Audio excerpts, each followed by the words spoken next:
Good morning mga ka-idol. Ayun ang resulta ng aming lugar para ng kawawang-kawawa ang dating. Pero swerte na rin dahil hindi lumakas na lumakas.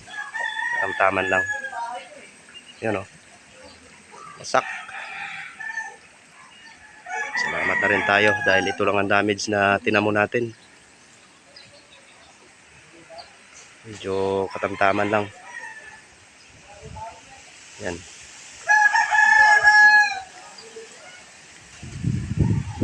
Yan mga ka-idol. Andun pa yung mag-iin ako sa evacuation kasi masama pang panahon.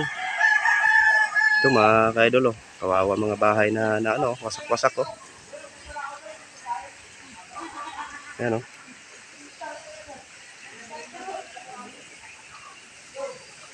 wasak yung lakas pa rin ang hangin hanggang ngayon. Ayan kaya sumisipol pa. Okay mga ka-idol, mamaya na uli kasi pupunta pa ako ng evacuation.